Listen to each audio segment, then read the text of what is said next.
Welcome to Rewriting Your Reality, a video focused on hypnotic modalities to shift the belief systems that keep you captive.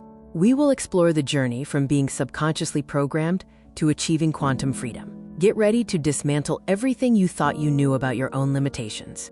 The mind's power is a historical fact. Franz Mesmer introduced animal magnetism in the 1700s. James Braid coined hypnotism, defining it as a focused physiological state. Crucially, before anesthesia, major surgeries were performed using this trance state, proving the mind's ability to override physical pain. My personal journey proves the mind transcends the body. A near-death experience revealed pure awareness. After being paralyzed, I reprogrammed my body through visualization and discipline. The core truth is that identity is the prison and the key.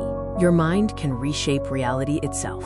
Unmasking the global hypnotic modality. Secret societies and governments. They understood the power of the trance state long ago and weaponized it to shape societal structures from the shadows. Corporate hypnosis. Advertising and media use sophisticated neuro-linguistic programming, NLP, to obscure reality and shift your belief systems without your consent. The ultimate goal, to control the narrative, consumption, and consciousness of the masses, turning individuals into predictable units of a manufactured paradigm. They are the masters of the hypnotic modality. The first element of global hypnotic modality is authority, manufactured to establish psychological inferiority. Uniforms, robes, and controlled environments trigger unquestioning obedience. When you look up to an authority, your critical factor is lowered, accepting suggestions as absolute truth. The uniform is the first induction.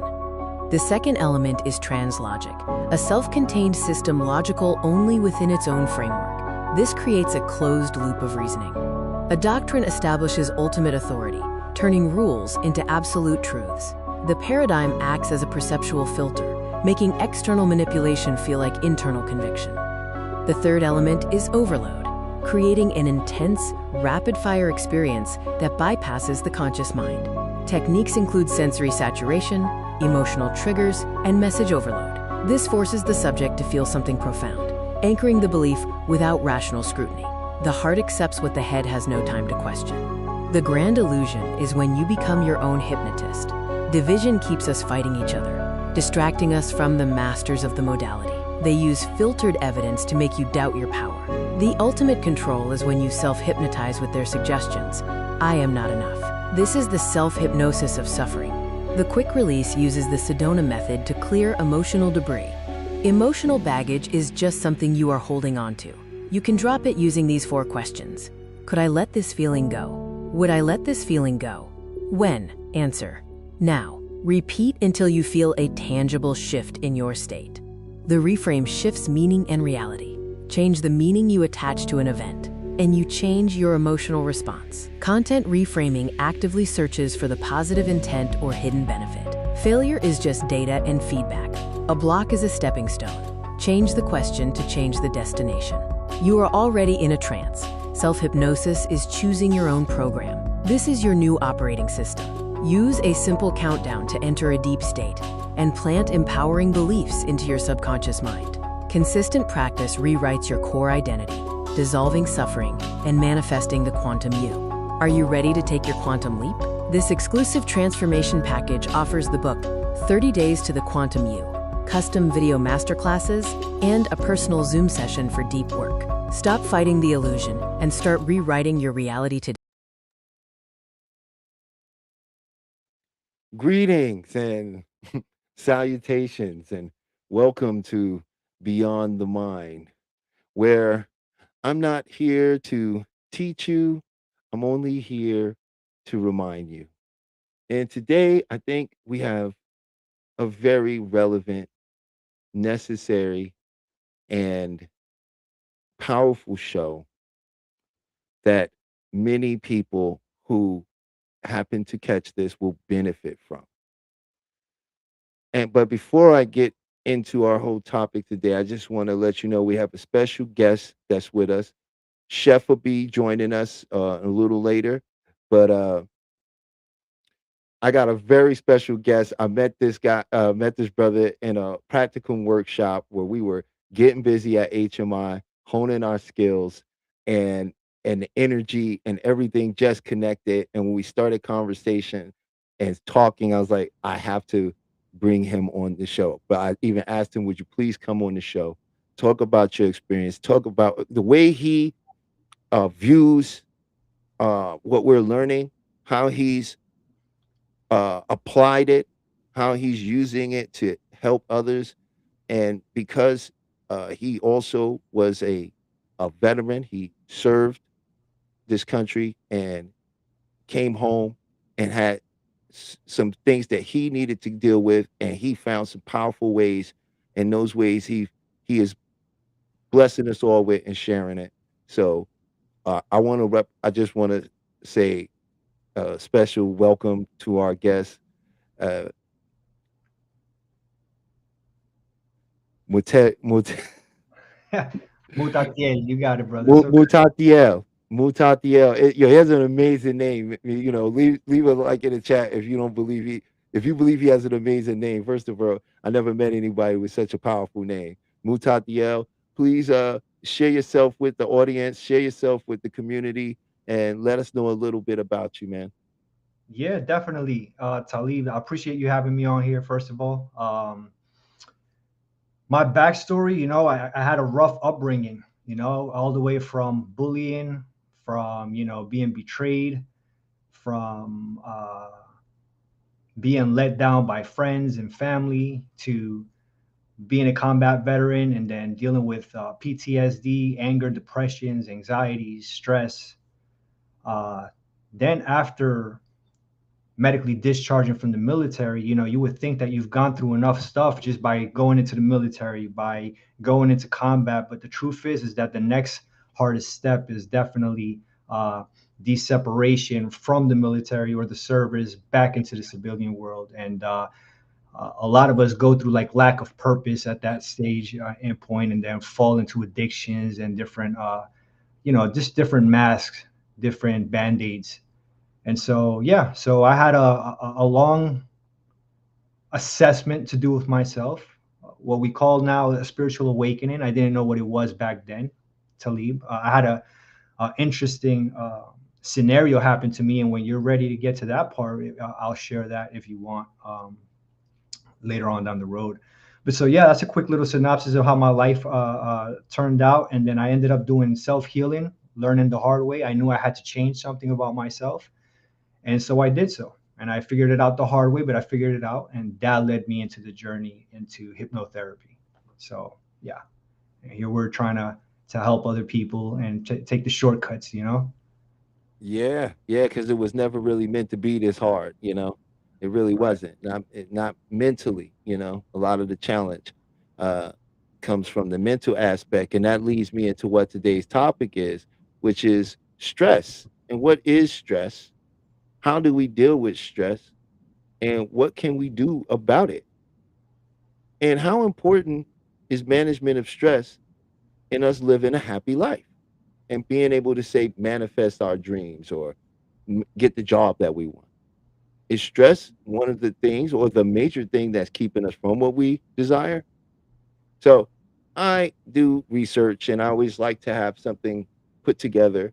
So I'm going to not give you what I think stress is. I'm going to let you know exactly what it's been categorized as.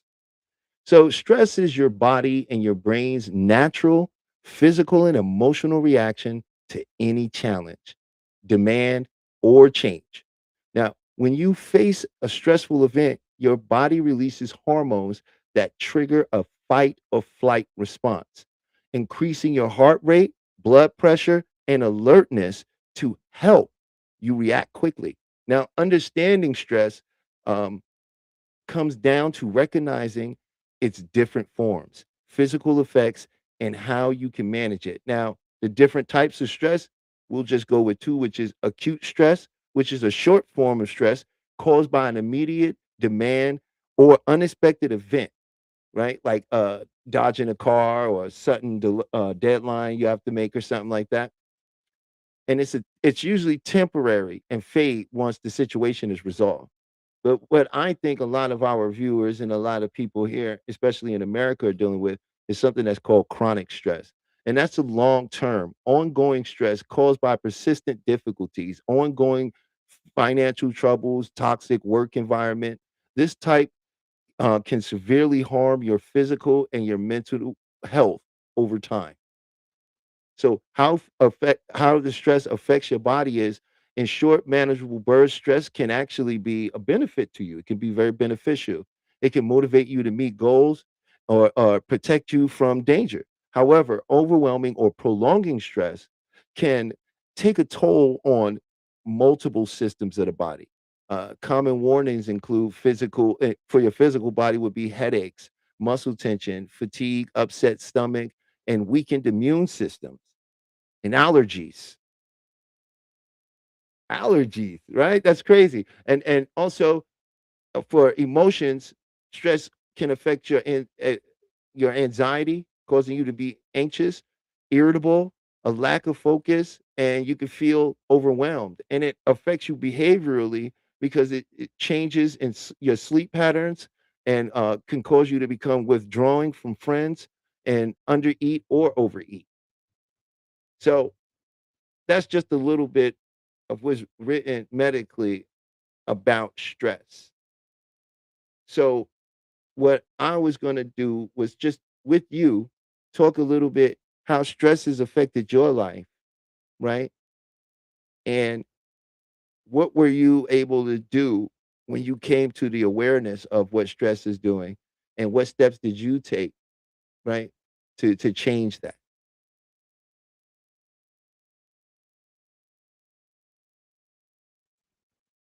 I can't hear you. I think you're muted. Sorry about that. Yeah, so it's that's a tough one because this is a situation where a lot of people are stuck, and they're simply stuck because they don't understand how their mind works. There's a process to it. When you're unaware of something, how do you know to do it, right? Like how do you know? So people try to tackle stress the best way that they know, and they don't end up achieving it. And so what they end up wearing is masks. They start building up more masks, more band-aids, and they get lost, unfortunately. But the most important thing, the first thing, is self-awareness. You have to be self-aware that you're actually going through a stressful situation. You need to monitor it by what is it that you're feeling. How are you feeling it? What signs are showing up? Are you feeling it in your chest first, maybe your headaches, maybe in your shoulders? Because depending on where you're feeling in your body, it means something different, right? uh, Understanding your nervous system. A lot of people don't understand the nervous system. You mentioned it earlier, the fight flight system. We're all living in that survivability, um, and it's all because of the lack of knowledge. And how we deal with it is by creating new neural pathways, which is essentially what I ended up doing by changing the old patterns that I was conducting and replacing it by something else that felt different to me. And although homeostasis always brings us back, which is in our subconscious mind, you have to kind of fight against it. Start off with false motivations. All right. Start off with fake it till you make it type of deal, because that essentially will be fake it till you make it today, but consistently with repetition, that turns out to be your new environment, your new normal. So Yeah, and when you start talking about behavioral change or changing one's identity, a lot of people work backwards when it comes to that. And that's to say, what are the three stages of changing or affecting one's identity? Well, we have results, actions, identity. mm, Okay. And what people like to do is they like to work from the result. I want to be this person. I want to have these things, right? Be it a job, be it a relationship, be it a status in life. And now so now they go to the second level, right? And they say, I'm going to take these actions, right? And I got to do these things. I got to get a better job. I got to get more education. I got to go out on more dates. I have to do certain things, right? And then they figure, well, when I take all these actions, what will happen? My identity will change. But that's not how it actually works, that's right. right? And what we must do first is address the identity. And we That is correct. I believe so too. you know. And when we address the identity, for example, if it's about being somebody who's more successful or with more money, right? It's not about going, okay, what do I have to do to be that? What actions do I have to take to reach that result? No, what I have to do first is go, let me enter into the state of that individual. What does it feel like to be the person that does that? And when I can do that, then I can bring the imaginative act, right? What does he do? What's his daylight? What does he do when he gets up in the morning? What does he eat for breakfast? What does he feel like when he's eating his breakfast? And I bring all this sensory in of and that brings me to that state. That person is confident. That person is joyful. That person is assured. And then I step into that. And guess what happens? Naturally, now that I begin to embody the identity and enter into the state, I will naturally start taking the actions Hmm. of the identity, right? Which will infallibly lead to the result. Right. So a lot of us work backwards because we've been taught to be workers and to work backwards. So I believe that it has to be observation first. If you're not aware of something, there's nothing for you to fix. So that's phase number one. From there, after you're aware, then I believe you should become acquainted with the mechanism of it. What is it that you're feeling? How is it that your nervous system, where did that pattern come from? Because a lot of people try to tackle the symptom.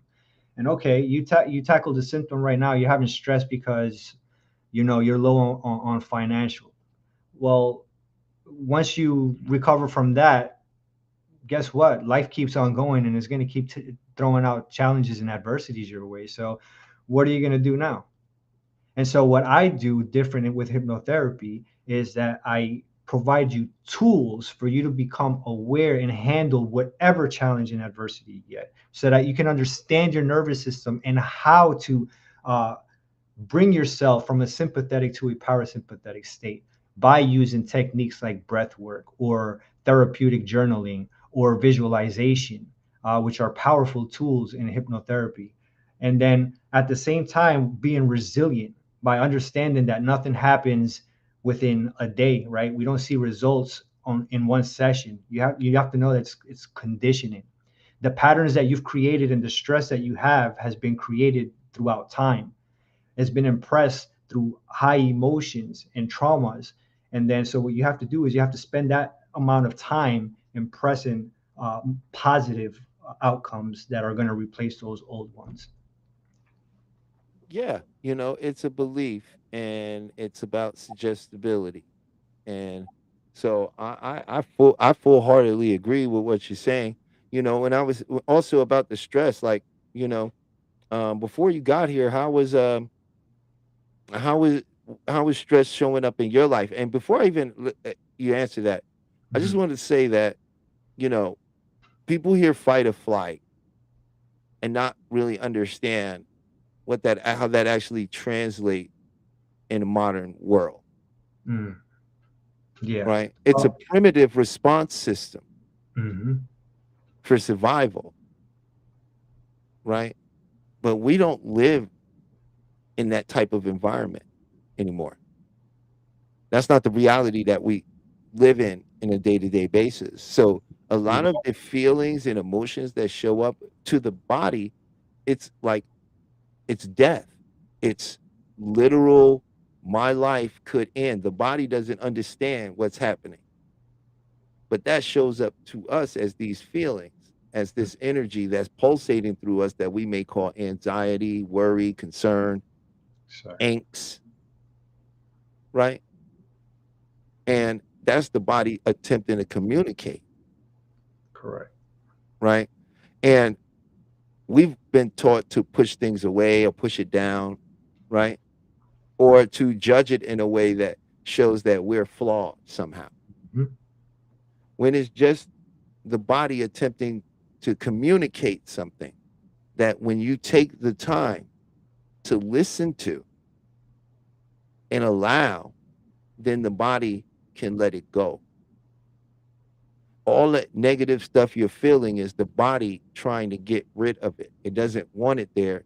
That's why it's coming up to the surface like that.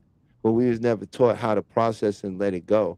And when you have years and years of psychological condition, and you've built up a particular a neuroplasticity to a type of behavior, Mhm.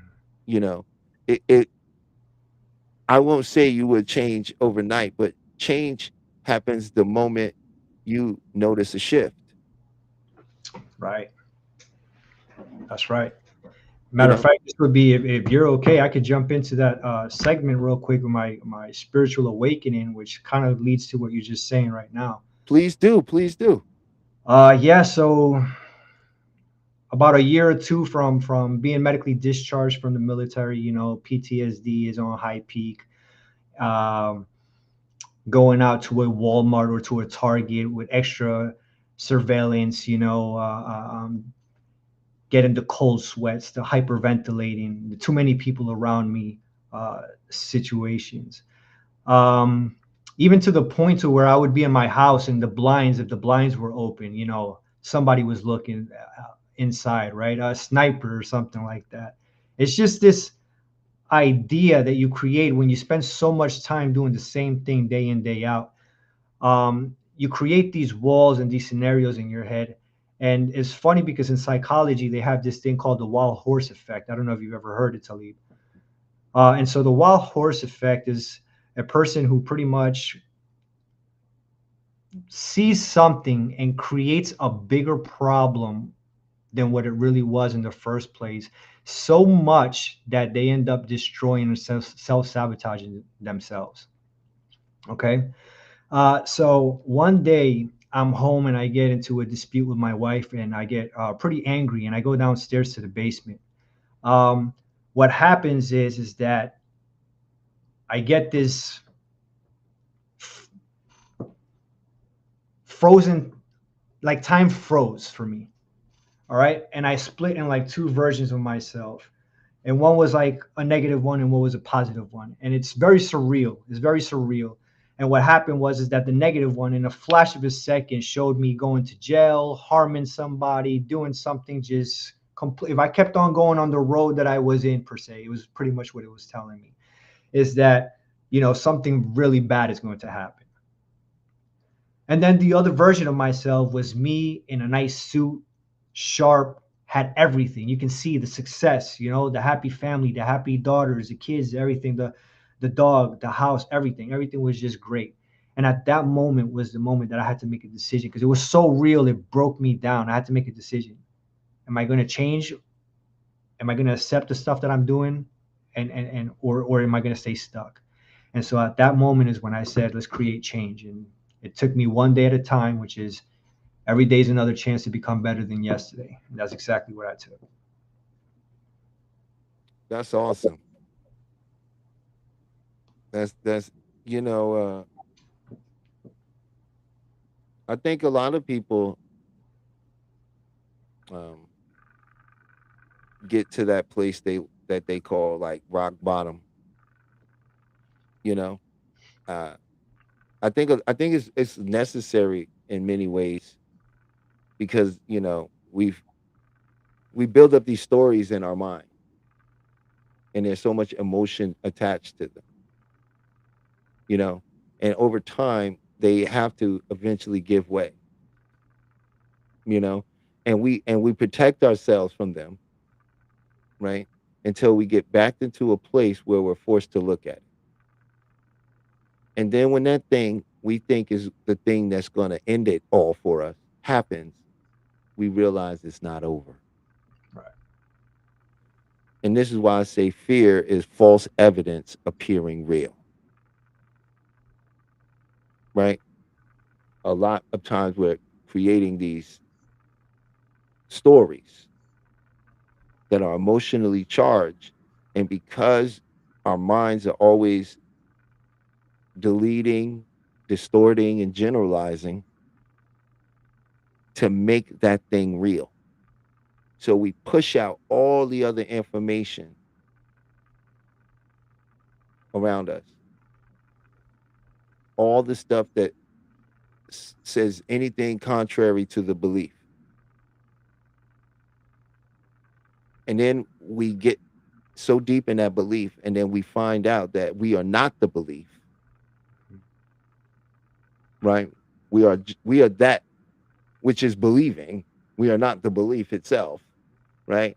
And Right. then we move past it. And then all the other data that's been there now becomes available again,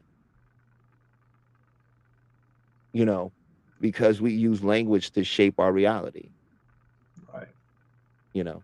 So In the gun world, we actually call that like anticipating the shot, which is kind of like when you're aiming center mass before you shoot, you anticipating, you kind of jerk the gun, and so the bullet doesn't end up in the center hole. And so that's what we do a lot of the times with our projects and our ideas and our changes, that we get to a certain point, and then we can't believe that we've gotten so far, and we kind of self-sabotage ourselves back to putting ourselves small again.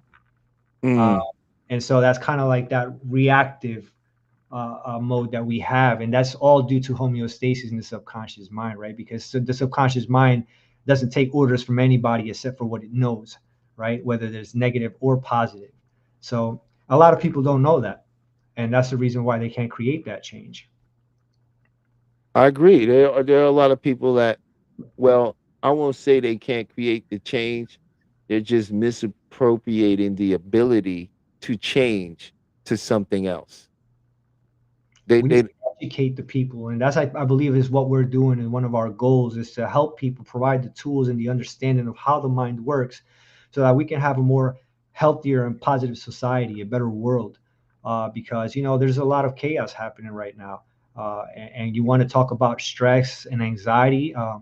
Look, you can see it all over the people right now, the news and in our sports, the division, for example, what's happening right now with the NBA in New York City with the Knicks. We can love the sport, we can be fanatics, but to tear somebody's jersey up, to beat somebody to death just because of a sport, or because who you go for and who you not go for, it shows not only the stress, the lack of mental control and strength that these individuals have, that they're so lost into segregating one another and doing negative things to one another instead of helping each other build. And that's what we need to strive to help people do over here, I believe. I agree wholeheartedly. I mean, some of what you say, I agree. I also know that, um, from working in entertainment and being on lots of successful projects, I can say that there's a lot of money going into manufacturing the behavior, Hmm. because people don't know what causes them to experience what they're experiencing, Right. right? Here's something we do that we never think about, right? Let's say you experience a situation that causes you to feel upset. Hmm. We don't say, I feel upset. I feel this feeling coming over me that's causing me to feel like I'm upset. You see all the words I'm using to disassociate me from upset? No, we Absolutely. say, I am upset. I am angry. And then it becomes a snowball effect. Right, because you became literal anger. Who could be anger? No one person can be anger. Right. It's a choice. It's a word phrasing that causes you to encompass yourself in an emotional state completely. When you say, what you're doing to me is causing me to feel feelings of frustration and anger, then I'm noticing that I am the one that's feeling the feeling. I am not the feeling. Right. Right. Now I can process what I'm feeling and use the feeling for what it was intended for. You're doing something that doesn't is not in service to me, And many people hold on to the identity of anger, the emotion, and so because forth. I am the Exactly. I am. It's Exactly. the self-identification with the situation, opposed to witnessing the self in a situation. Right. We self-identify. And then that goes into what we both know is called organic language. Mhm. You make me sick. This is a pain in my neck. If this keeps going on, it's going to kill me. And that's just Monday. Do that Tuesday, Wednesday, for a week, 2 weeks, a month, a year, years, decades. That's a pattern that is pretty solidified in your subconscious mind to where you may wonder why your exterior life is now not as desirable as you want it, right? And it's probably because the way you're feeling inside is not matching the outside. It's in dissonance. And when you realize that we're energy and things work with vibrations and frequencies, right? Then you want to go ahead and start learning how to maneuver these emotions because these emotions are the frequencies. Are you tuning more into happier and more positive emotions? Are you expressing more gratitudes in your day? Are you expressing that love with your family or the people that are around you? Or are you tackling the negative ones, the fears, the control, and the manipulations, right? Are you falling under those? And based off of that, is how you feel internally, is what you're projecting externally, right? As within, so without. Well, yeah, I agree wholeheartedly again. Like you can only experience the world that's going on in your head. You can only experience what's going on in your head. The Greek used to call it a nounomenon. Uh, the images that you see only you see in your head, and then there is the phenomenon that what you see is in front of you that's still being projected in your head. You know, and when you begin to really, like you saying, like a lot of people don't understand that. So let me ask you this, right? Let me ask you, like, if you dealing with somebody and you're not trying because trying is failing with grace. If you're dealing with somebody and you're working with their let's say stress management, right? What's one of the ways you would approach that with someone who says, I got, and I'm gonna give you a scenario that way you don't have to like, try to Yeah, get. yeah, yeah. That's good. Let's say somebody who's come to you like, I ain't got a raise in 6 months. I'm doing everybody's here job. I can't take it. My wife's not, having with me, and kids hate me. I'm just so stressed out. Yeah. How do you, how do you help someone like that? Because I think you explaining or even sharing something like that can help someone like that. Yeah. So I think the most important thing is remembering that we're wired and conditioned from 0 to 8 years old. Our personality is defining, and it's being defined by our parents, mainly our mother, right? We're trying to figure out, we're watching our mom, how she treats us, how she treats our father, how she treats our siblings, our neighbors, the environment when we're out there. We go to school and we see other kids and their parents and their teachers. We go to churches and we see our friends and extended families and stuff like that. And so you're creating these patterns, these old behaviors. And so when we're talking about something financial, usually our parents came from struggle. So that's passed on to us. And now you come out to the workforce and you're making $16, $20 an hour. You've never made over $20 an hour. That's what your nervous system is conditioned to accept. So if somebody went to apply for another job and all of a sudden somebody saw you and your credentials to be worthwhile paying $35, $40 an hour, let's per se, what do you think that individual who's getting paid $20 is going to do? He's going to be excited in the moment, is going to share it with their loved ones and all that, but they're going to self-sabotage because they're going to be, wait, $40? That's $20 more than I've ever gotten paid. And so then you're going to start questioning yourself. Am I good enough for this role? Do I have what it takes? There's people that are smarter out there that has more degrees, and so you start self-sabotaging. You start throwing that, but that's because your nervous system is wired to that. So what would I do? I would teach my client tools like breath work, for one, because it's something that we use in the military. It's something that not only high performing athletes use, but Navy SEALs, right? The most elite of this world use breathing techniques to be able to think and process situations under high stressful situations. So breathing techniques is number one. Number two is understanding the nervous system and rewiring the brain with new neural pathways by allowing the individual to accept that you are worth those $40. And this is why. You've been through things in your life that prepared you for this moment. And a lot of people, what they need is just more confidence, more motivation, somebody to show them who they are because they don't see themselves sometimes. And all it takes is for somebody else to see them. And so what we need to do is change that mindset, rewire that negative self-talk, and start putting in more positive suggestions so that they see themselves like those $40 plus some. That's powerful. That's powerful. Yeah. I agree with what you just said there, you know. I think that's a great way to assist somebody.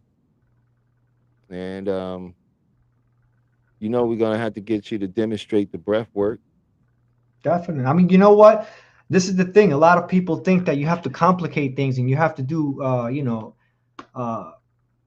very you know, complex things. And it's all about the fundamentals, the basics. Just a little box breathing.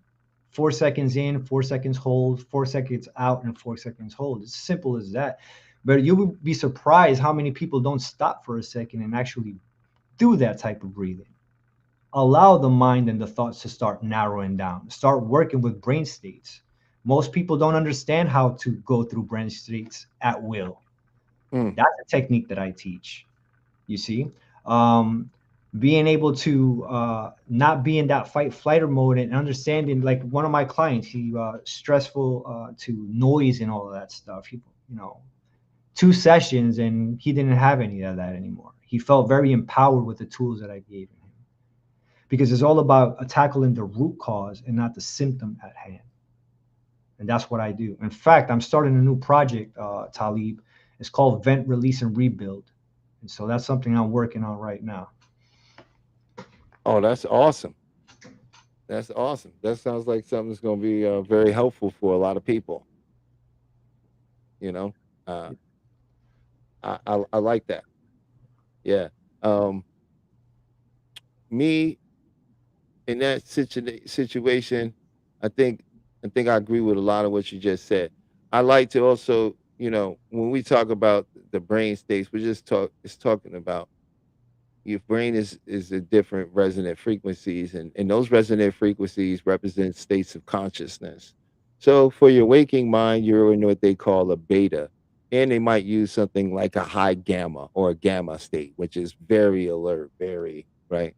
And then when you begin to rest your body in the evening, and you're sitting there and your mind is wandering in your thoughts and you're not asleep yet, but you know you're getting there, that's your brain is in an alpha state. That's a state where the brain and the conscious and the subconscious has this moment where they communicate with each other. This happens for about 30 minutes in the evening before you fall asleep, right? But then you have the theta state. Now, the theta state is where the deep learning happens, right? Deep learning, healing, letting go, precognitive dreaming, figuring things out, looking into the future, peering into alternate selves. And then there's the state that is the superconscious state in which you, the awareness, are not here. You've gone back to that which you truly are, and that is called the delta state. Mhm. And this is when the body heals itself. And the reason a lot of us, when we have high stress, we don't sleep in normal cycles. We're supposed to enter into these cycles of alpha, theta, delta. You come back up to alpha, which you call light sleeping. And then you come up and then you drop back down into theta and then into delta. You do this about 4 to 5 times a night, right? And now where your body is doing the most for you, where real change happens, is when you're in that delta state. This is when tissue growth, rebuilding of cells, and uh, um, um, service to major organs. All of this happens. This is why when you get sick, you get a cold or something. If you notice, you find yourself in a deep sleep through most of the illness because your body is healing, and it can only do that when you're awake. I mean, when you're in deep sleep. So these are the stages of the mind he's talking about. And there are different ways that you can use those different states of the mind to make great changes because, believe it or not, it's your unknowingness to these states that's actually controlling what you think has no control. And that's where we come in, Talib, as hypnotherapists. Why most people can't create change is because the mind has this security guard called the critical mind. And if you don't mind for a second, I'll give a quick analogy of what I believe will be a good interpretation that people can kind of correlate to their phones. Uh, Imagine your brain being your phone, right?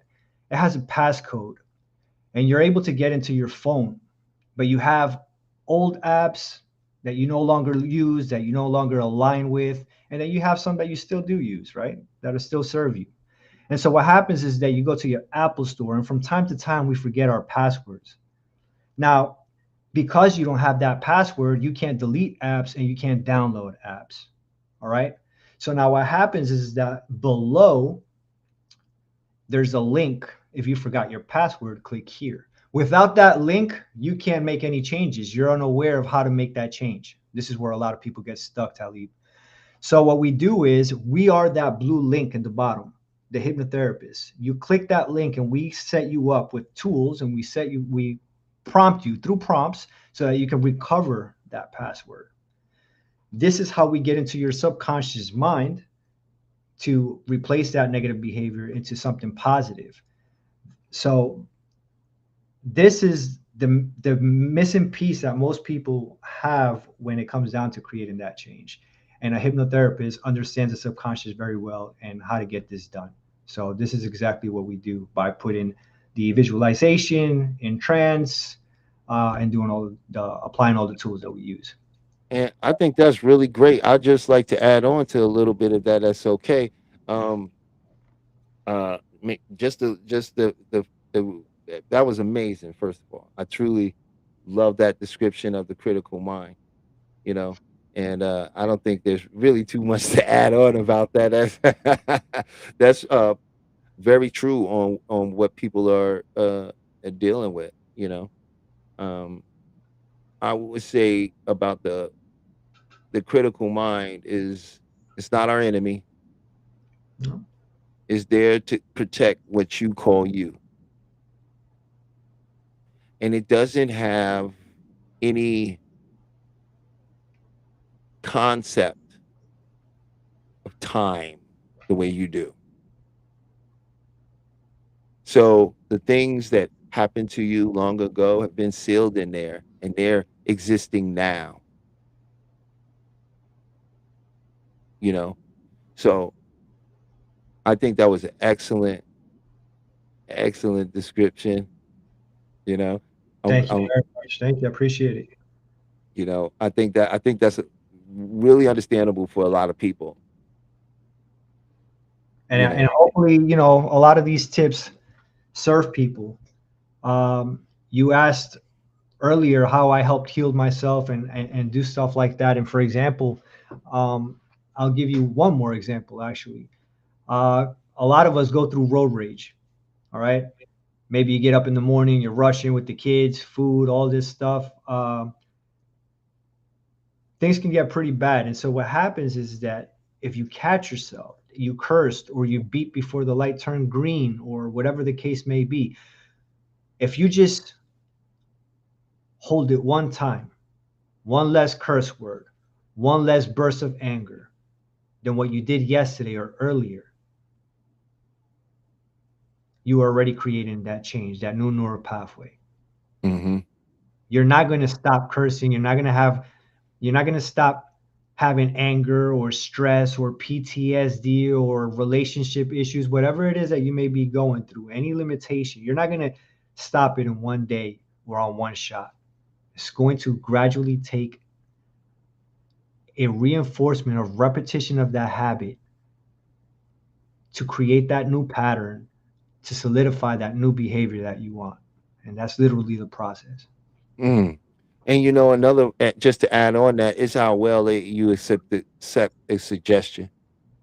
You Right. know how deep the suggestion actually goes into the person's mind. See, another thing I wanted to add too was the effect that see what you have to understand this is what's the language of the subconscious mind. The subconscious mind language is imagery Hmm.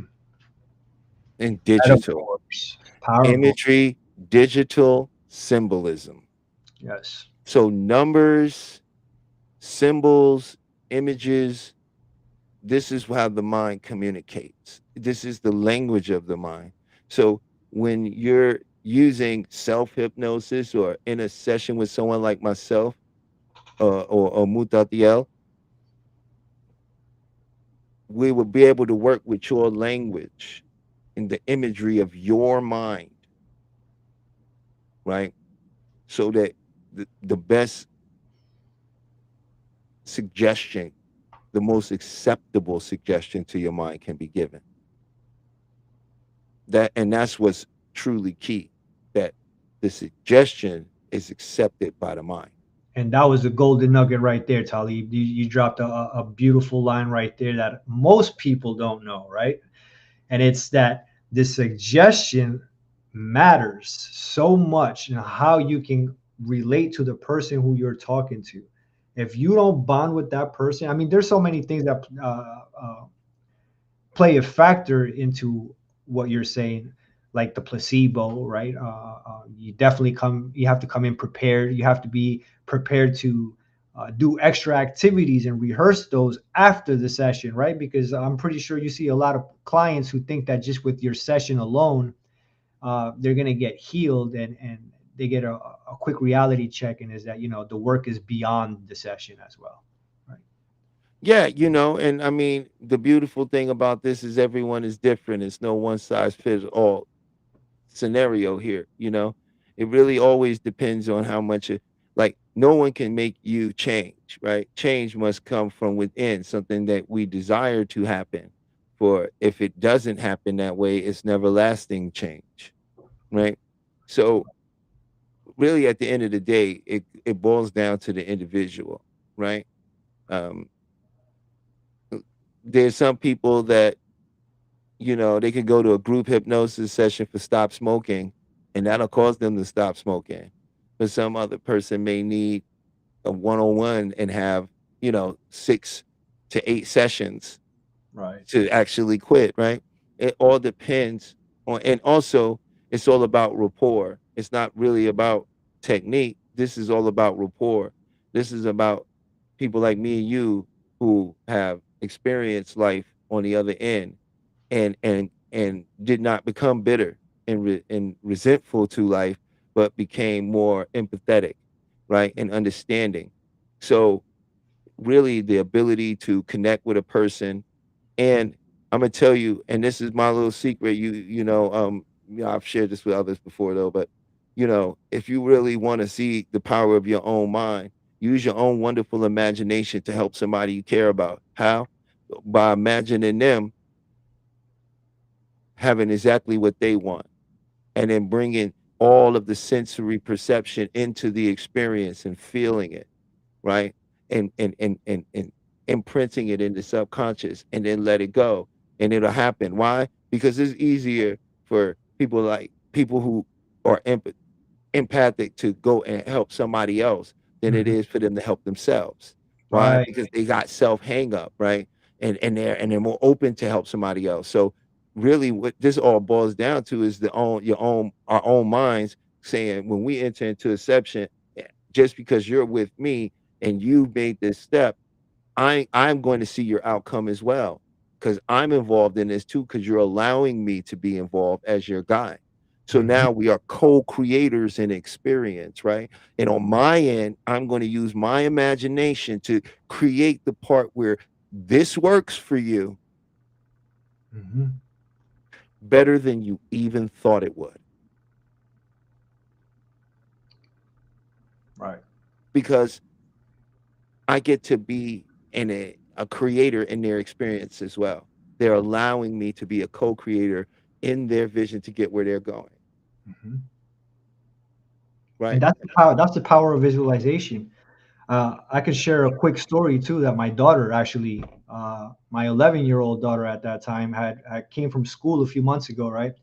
And she told me, "Hey, Dad, we had a substitute teacher today, and she was talking about the things that you talk about." And I'm like, "All right, well, talk to me. What are we talking about? Energy and visualizations and stuff like that." And when the whole topic was is that there was an experiment done. There was three groups, A, B, and C, and the objective was for A to go to the playground for 30 days to shoot foul lines, basketball free lines for 30 days.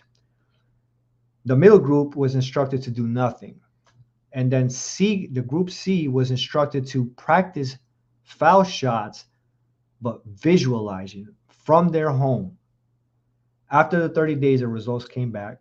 Group A scored 25%, the ones that went to the park. Group B, obviously, because they didn't do anything, they had zero. Here's the interesting fact, Talib. The individuals who were tasked to visualizing scored 24%.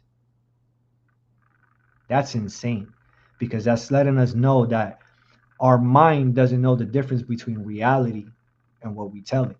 Well, because it's neurological processes. And here's the thing, I know exactly that I do the method that they use to teach those kids to do that. It's called the Jose Silva method. That's what they had the children do, right? I used it to get where I'm at today, and I used it for my nephew to get into college. I taught him how to use the power of the mind. I showed him that you can visualize your teacher standing in front of the chalkboard giving you the answer to any question, because your teacher's thought energy is in the room with you. Your teacher, whether they were telling you the answer or not, the answer is being thought of in their mind. You've just never been taught to interpret thought energy, Right. right? Now, we all experience it, and I'm going to tell you, this is where we experience it most at. When you have a close friend, right? Or you have a brother or sister, and y'all like super close. Mhm. As soon as something bad happened to them, you know. Mhm. They know what you're going to say before you say it. It's not because it's because the brain waves are what syncopated, They're resonating on the same frequency. And and they're so able to interpret each other's feelings through and thoughts. quantum physics, that's kind of called like entanglement, or that's also called telepathy, a form You of know, telepathy. all particles enter into a state of called quantum entanglement, right? Which means they can appear non-locally. Right. Which is impressive, right? That's a whole different. Yeah, because you're made up of particles, Right.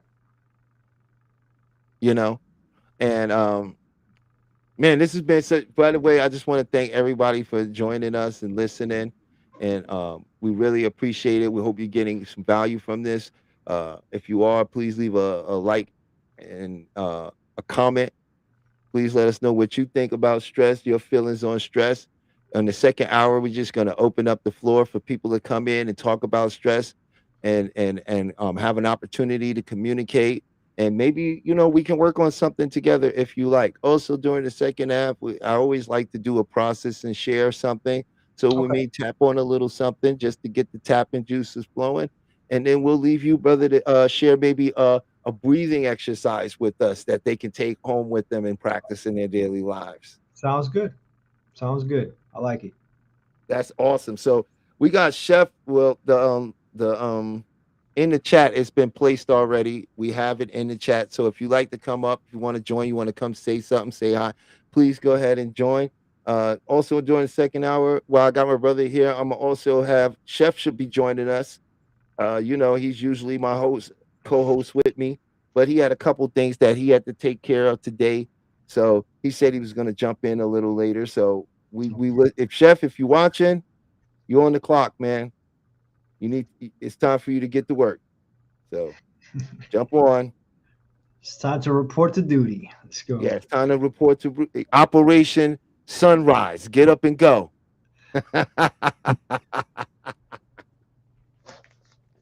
Yeah, so I feel like stress is really showing up in the world. The reason I wanted to talk about stress is because one is I don't like to get too political, and but at the same time we do live in a political society, you Yeah. know, This and truth is a reality that everybody's facing, man. I mean, there's 8 billion people, give or take, and just about everybody is going through something. All right. And the opportunity to learn about your mind, what we're providing over here, the knowledge is things that weren't available before the internet, right? So we're in a different time right now. And like you said, fight, flight, and freeze show up differently now. It's not like that. It's anger, anxiety, and depression now. So we're all suffering from a lot of things, and we can actually really avoid if we actually become well versed, knowledge, and we help one another. I think that's where it all really strives. That and we you and you all help and, one another. I like to tell people that's not everybody's gonna have the time or want to invest the time in learning deeply into like all of this. Right. And they may be wanting to know, well, what's some things I can do now to make changes? And I always like to tell people the basic, easiest place you can start today and notice a change is your language. And how we address our language is simple. We ask this: is what I'm about to say in service to me, or does Mhm. it make me a victim? Right. And if it makes us a victim, take a minute, take all the time you need to restructure that in a way you are not the victim. Because when the mind and the body is in line, then it will shut down the survival part. Hmm. It'll open up the heart center, and that's where all the abundance flow from. Right. See, you can't manifest from you. First of all, let's just simply understand that manifestation is the experience of life. If you are conscious and experiencing life, it's manifested. You are not trying to learn how to manifest. What you're trying to learn is, or remember, because there is some part of you that can recall being a child before words had meaning to you. The world still existed for you. So our shape of reality is coming from our language. So when you just take a little time to slow down your language and listen to what you're saying, and I'll give an example of this. Let's say I got fired today, and it was because of a racist guy who literally used racism to get me fired. Now that sounds like logic,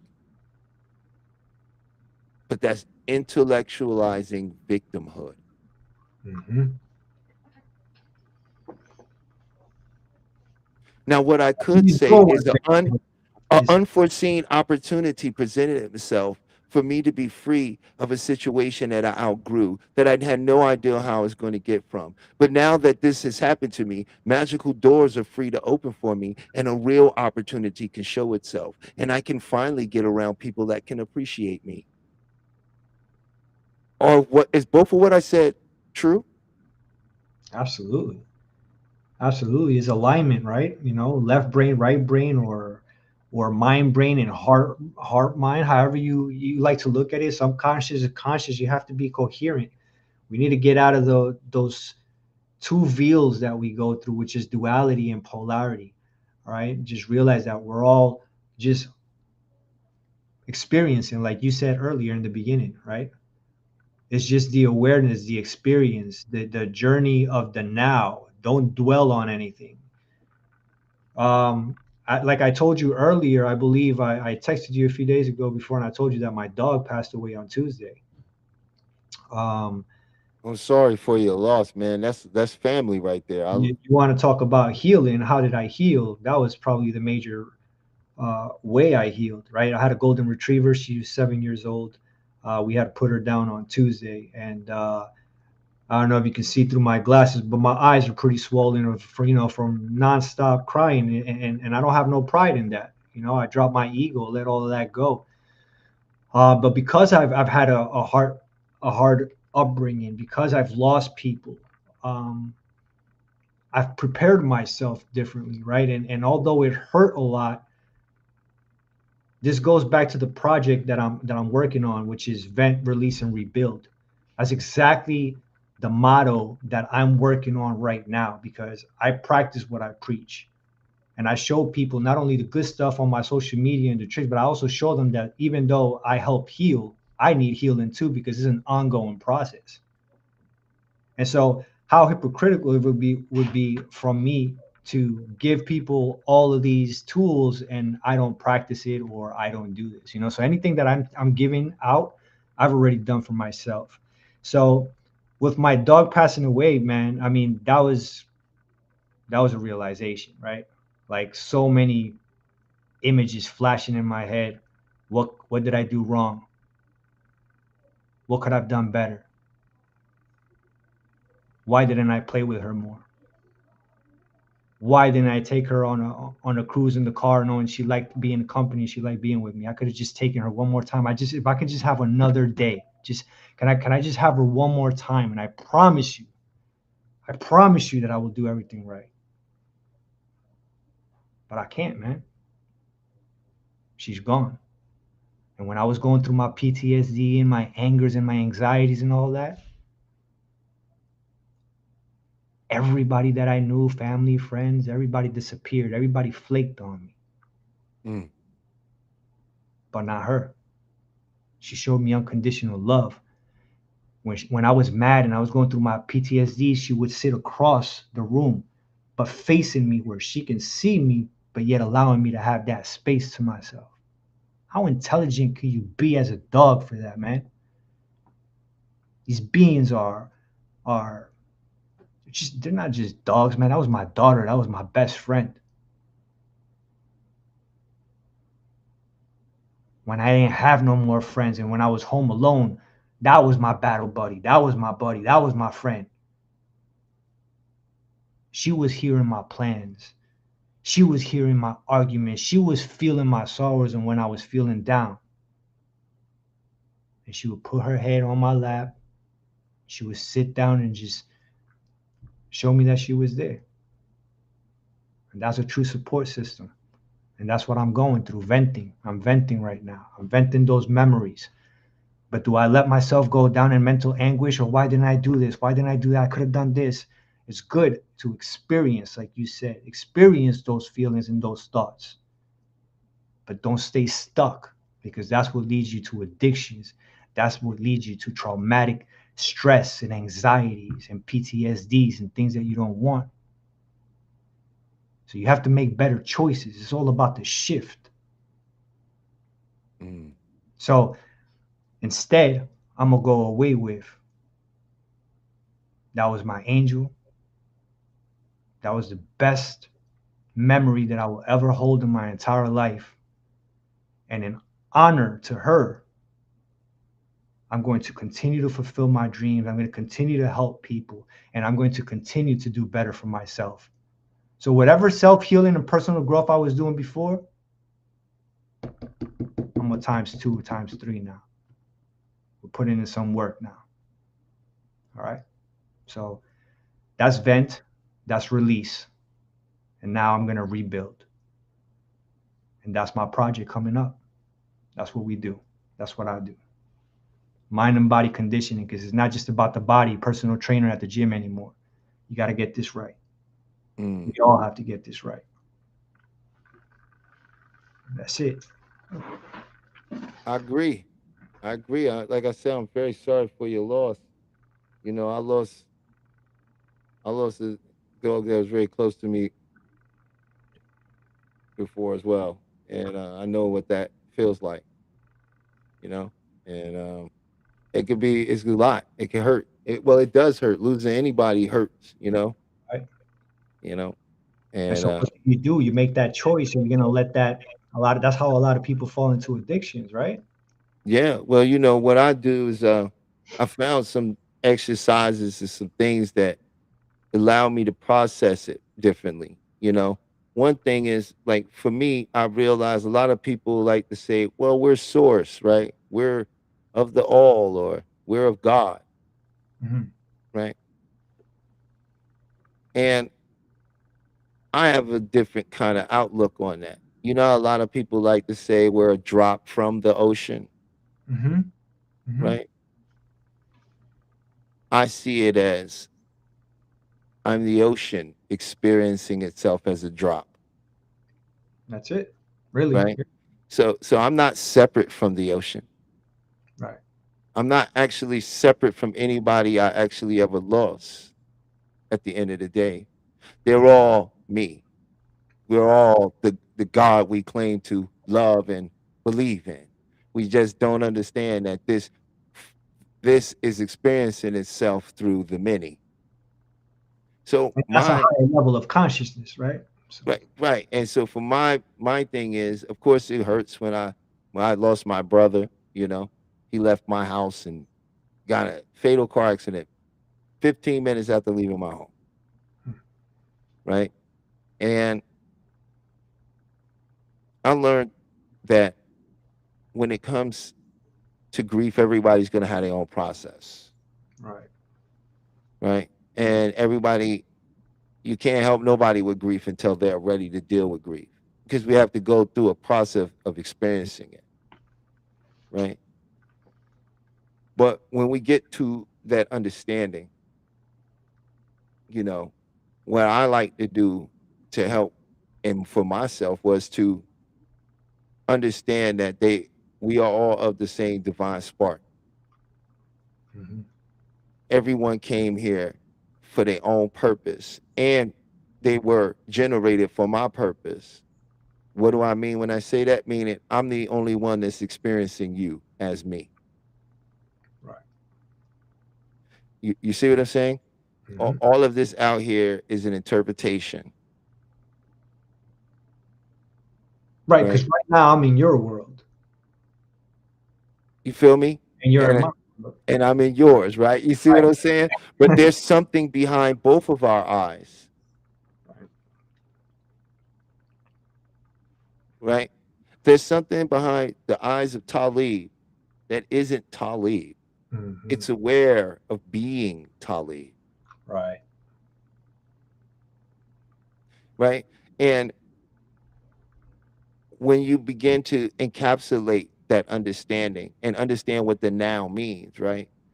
Not the future or the past, Hmm. right? But right in this moment, now, right now. Most of our problems aren't happening right now. Not right now. You feel what I'm saying? Right And now, we're either reflecting on something or we're projecting towards something. But very seldomly are we in the moment of now. But the funny thing is this: there is only now. If you get everything you want 10 years from now for you in that moment, it'll still be right now. right. Exactly. You only get to know this life from now. And what we as humans are always trying to do is make sense out of what's happening now. And that's why we have Well, this too many data of our people in the past. past and future. Hmm? Too many people are busy in the past and future that they forget the now. That now is happening now. And And that abundance happens now. and That's what where better it happens. and what is abundance and to whom, right? Because not too long ago, my awareness of abundance was one thing, and then my dog passing away, a whole new flash just came in, right? You already have everything. Gratitude. What I didn't do with my dog, I can't do that with my dog. But guess what was the lesson? And I'm sure was the test, and what she left was, you still have your daughters and your wife. Are you taking them for granted? Maybe you didn't take me out for an extra little walk or for a ride in the car, but you can still do that with your family. Are you doing that enough? And so these are the things that, this is how you adjust. You create those little shifts that are going to create some type of positivity in your life. Allow this to be an awakening call for me that, life is short. One of my kids or myself or even my wife, somebody can get sick, cancer, people all the time, right? All of a sudden, you went from being in good health conditions and now, your days are counted, they're numbered. That's a crazy realization, especially if it's a son, a daughter, a wife, mom, dad, right? So. It can be.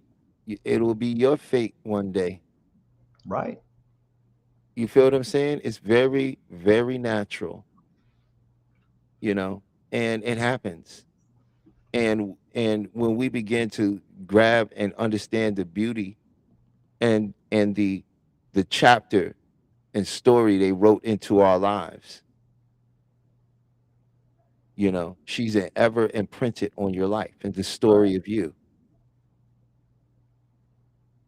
Right? Now, think about that pattern, right? Let's say you were married 20 years. That's all of a sudden they're not here anymore. Imagine you, any step that you take in your house is going to bring some type of memory, right? Is that you're going to place her right there in the bathroom, right there in the kitchen. And that's why it's so hard to ease that pain, because everywhere you see it, the memories, the patterns that you created, that is why it's hurting so much. I took my brother's death and turned it into an honoring joy and memory. See, I learned from my Kung Fu teacher years ago. His wife was like my best friend, and she helped me so much in my life. And they let me live at the school, and she let me live in their home. She was an amazing human being, and she taught me many great things. And when she passed cancer,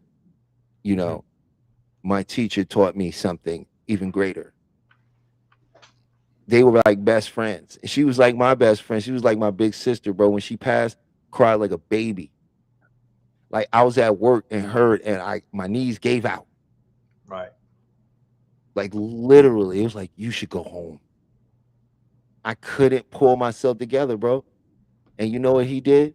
He smiled and told wonderful stories and said her death is nothing to grieve and everything to honor. That's right. I will spend my life honoring her through the wonderful memories of her. I will not cry over her. I will celebrate and rejoice her. And it made me stop, because it made me relook at how all the people I knew that died, how I reacted, how selfish the reaction was. Right. Not knowing, not understanding the reasons, the concepts behind it, which is You why see what I'm saying? Following the judgment, right? When we lose those that we love, we honor them, we celebrate them, we think of them. They should make us smile and bring us joy. Absolutely. And that's the positive shift right there. Do right we there. fall off the rails, or do we honor the situation?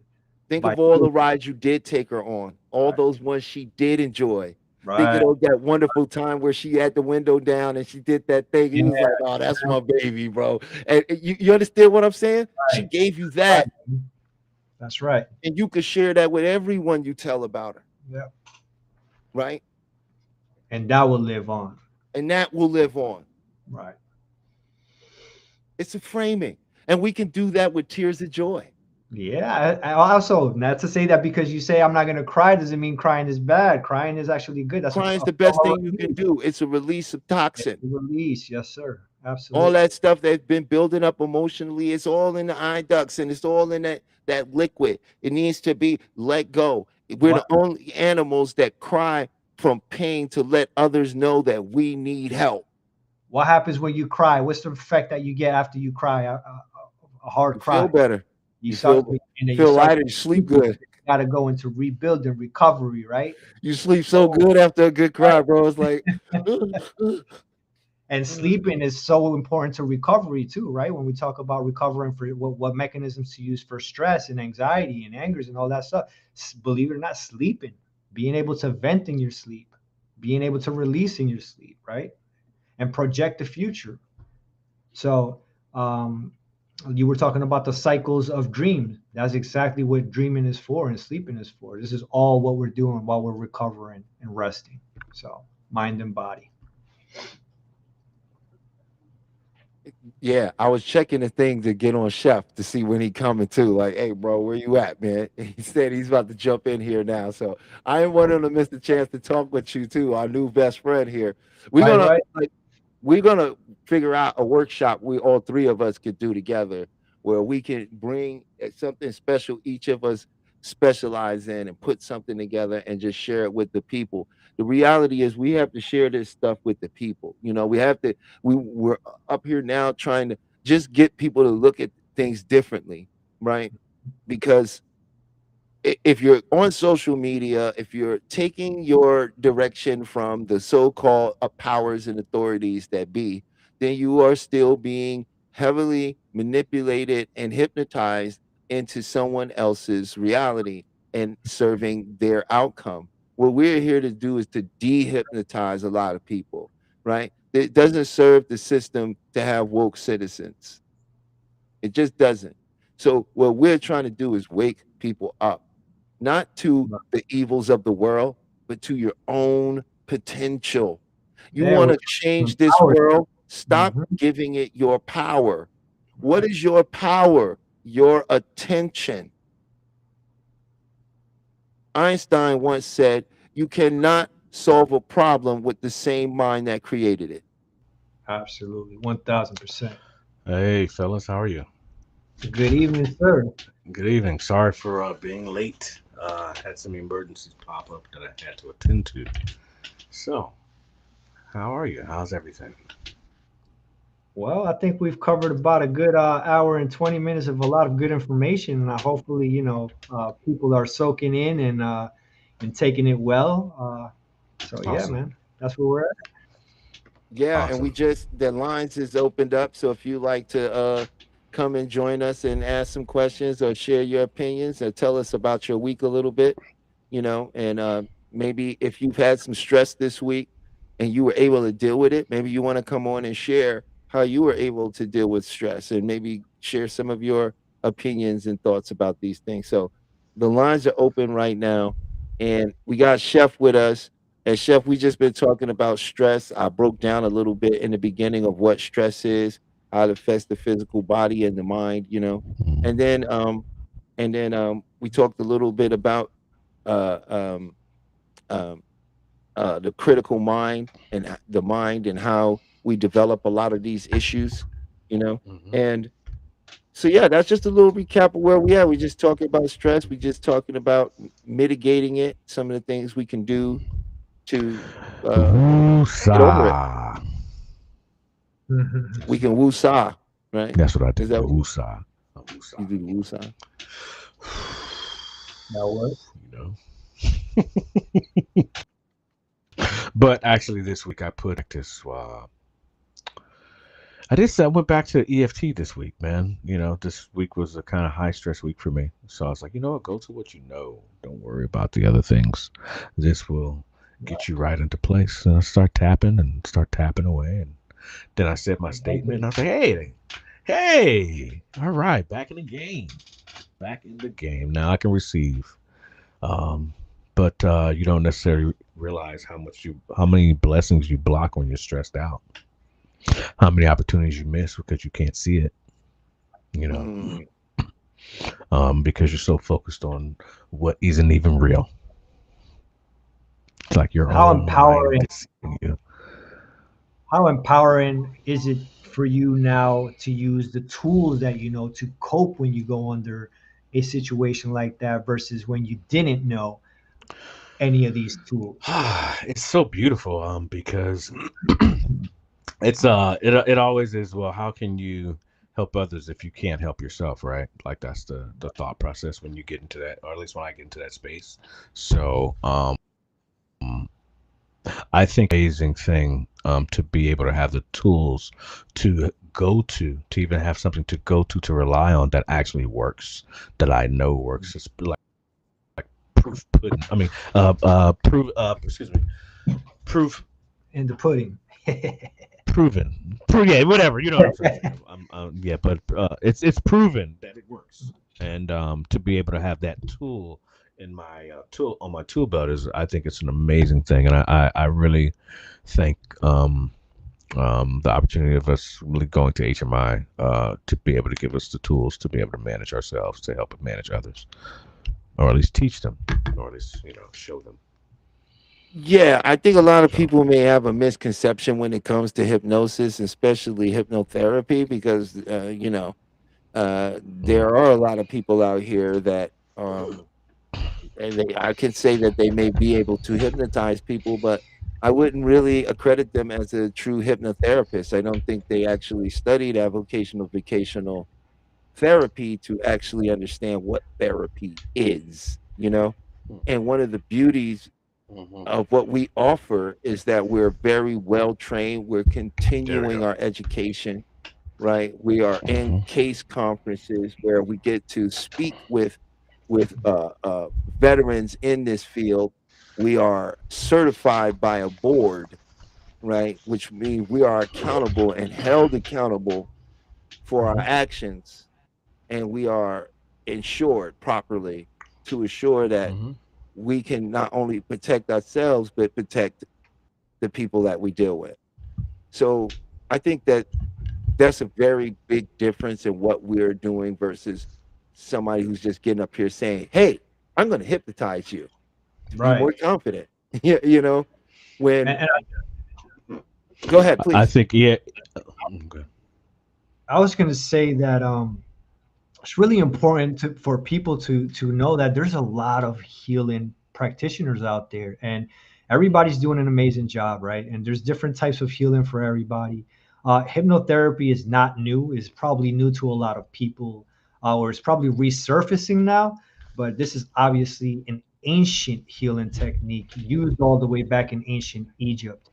And so when you start looking at the backstory of all of this, you start realizing that there is a method of why this works. It's not just because it's magic or Houdini stage performance, which is what most people think hypnotherapy is, or correlated with which stage hypnosis or some type of Hollywood movie.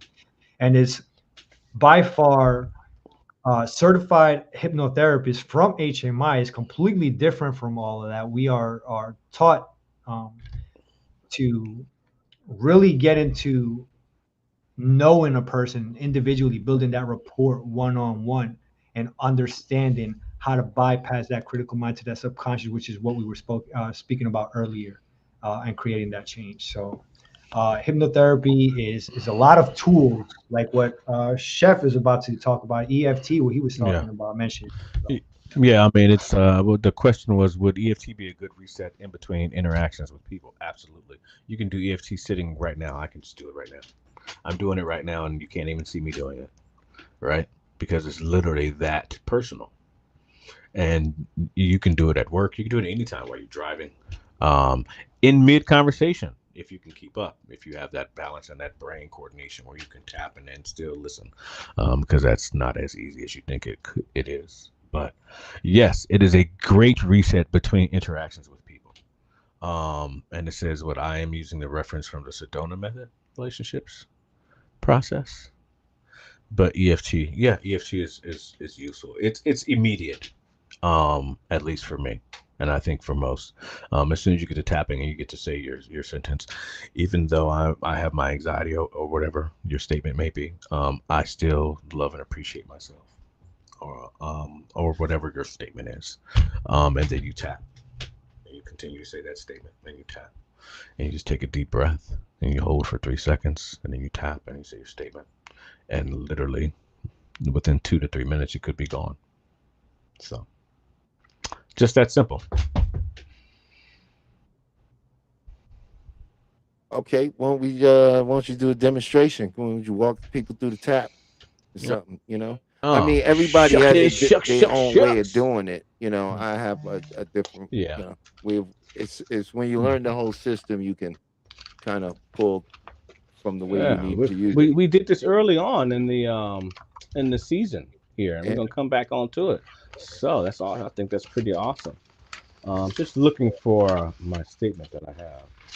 We don't have that handy right now. just do one for stress real quick. There we go. I got it. I got it right here. Okay, here we go. What? So let's do this. Sorry about the noise and the confusion there.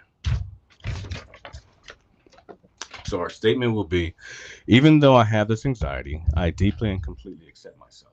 We'll start here. Let's do Talib because he loves to start here, right? So we'll tap on that and we'll say, even though I have this anxiety, I deeply and completely accept myself. And we'll stop. And I typically will have someone, after you say that statement, you tap, and then you take a deep breath. You inhale and hold for 3 seconds, and then you exhale, and then we will reset. So we'll do it one more time. We'll go here, go. Even though I have this anxiety, I deeply and completely accept myself. And I'll take a deep breath and hold.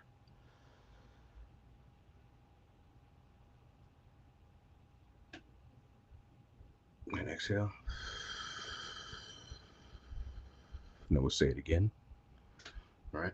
We'll go and let's change places, change meridians. Excuse me. We'll go here. Even though I have this anxiety, I deeply and completely accept myself. Even though I have this anxiety, I deeply and completely accept myself. And then we'll move on or increase the sentence. And I will just stay here. I'll say, we'll release this now. And we'll take a deep breath. And we'll exhale. And then we'll go on to the next sentence. We'll say, even though I have this anxiety, I deeply and completely accept myself. Then we'll continue to tap. And we'll say, I release this now. Take a deep breath and exhale. And then you come back to, I let this go. Right? We'll still tap. I let this go. And then you exhale. And then we'll come to, this is no longer serving me. So we're building it up. Right? So we'll start off with the one sentence. And then we'll come in with the, I release this now. Then we'll add on to that, I let this go. And then we'll go into, this is no longer serving me. Then we'll pause and we'll inhale for 7 seconds. And we'll imagine ourselves releasing it and letting it go. And then we'll come back to the original sentence, right? Even though, we'll just go here. Even though I have this anxiety, I deeply and completely accept myself. I release this now. I let this go. This is no longer serving me. I choose to feel calm, and I'm going to take a deep breath and hold for 7 seconds.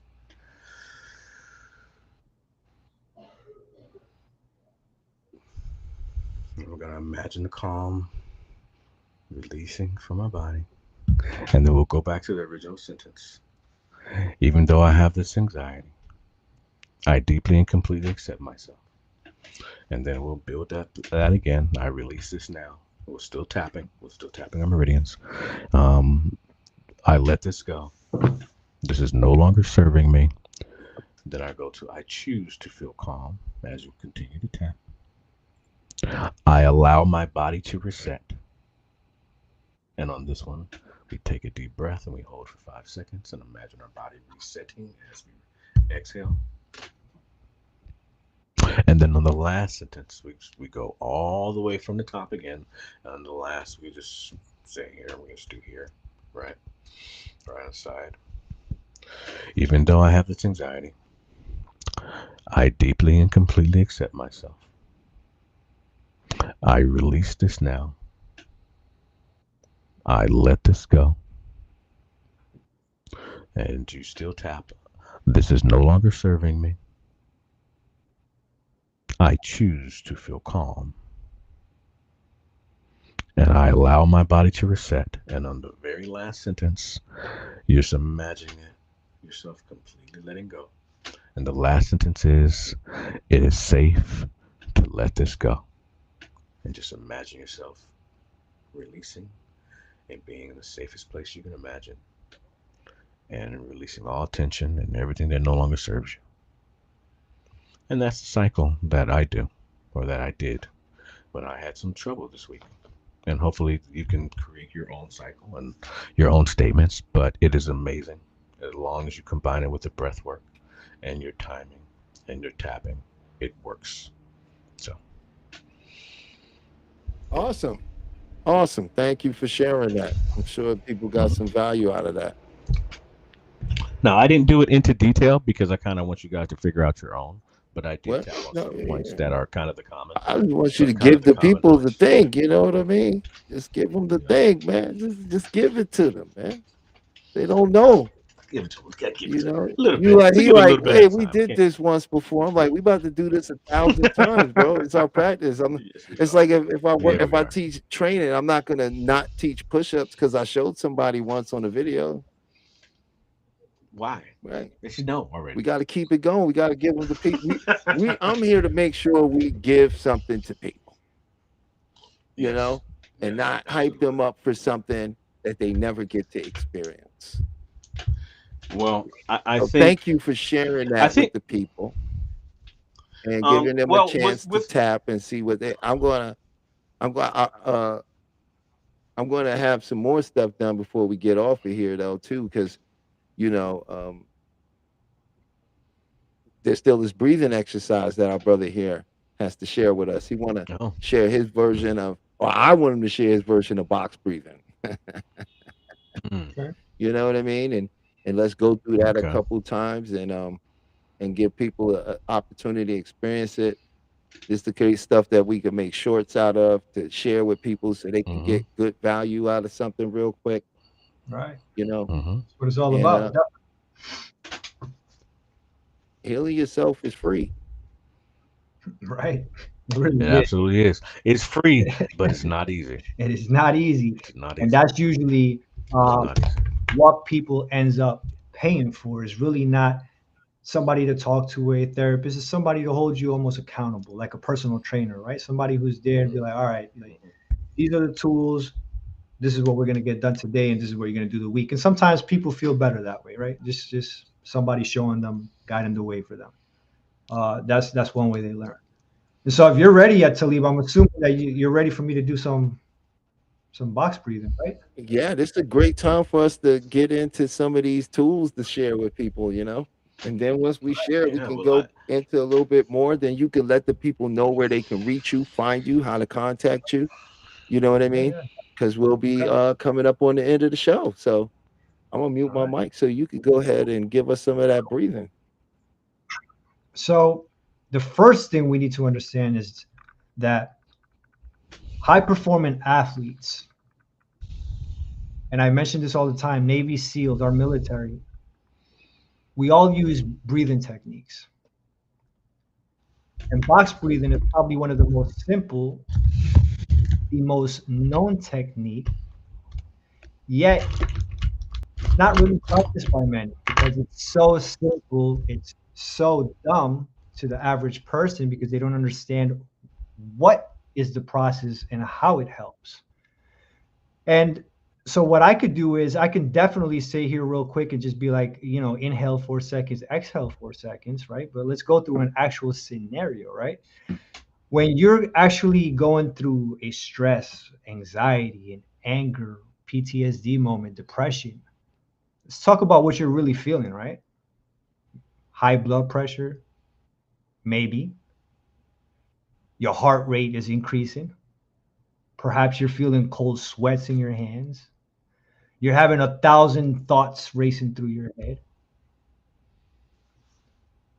And so it's really easy to get trapped in a vicious cycle in your mind. And something as simple as breath, as just if you think about a sigh, what happens when you sigh? Our body is a mechanical system that it has signals and switches. And so if your body is stressed, something as simple as breathing can bring you to a state, in a sense, where you can gather your thoughts again, calm down before you lose it. And what happens when we lose it, sometimes we end up doing things we shouldn't be doing. And there's cause and effect to everything, right, guys? So, what we want to do with this breathing technique is we're going to inhale for 4 seconds. And I use my hand, and the whole point is to do it dummy style, exaggerated. Let's use the one Mississippi strategy here. So we're gonna hold. This is my hold. Let go.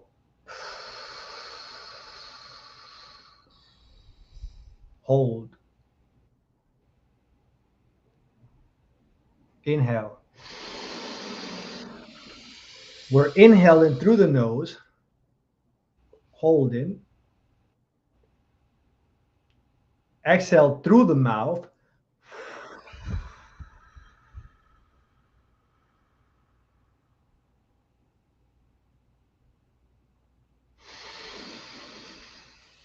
It's controlled. It's not raced. It's not rushed.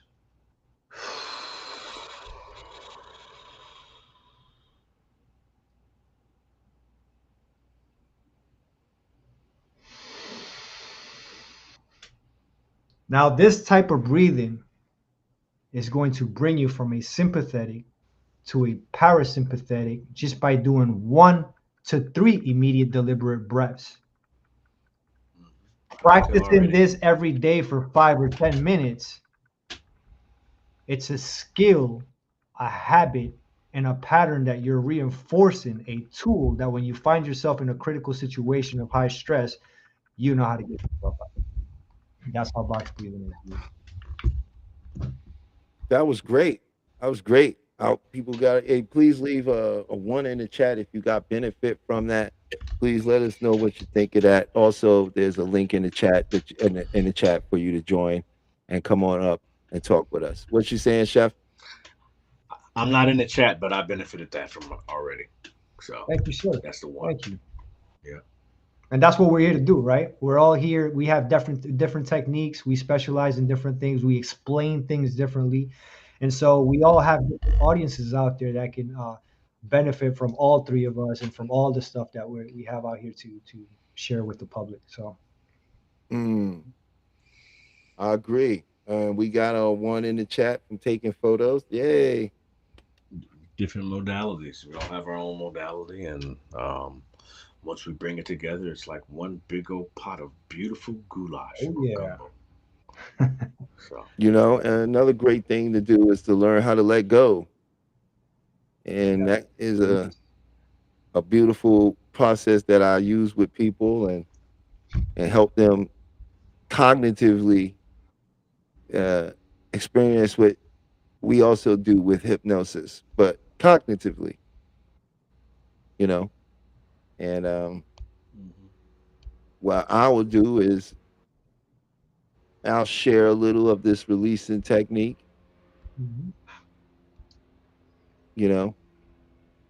and instead of the traditional regular way of doing it, I'll do it a little different and add a little bit of your own wonderful imagination into it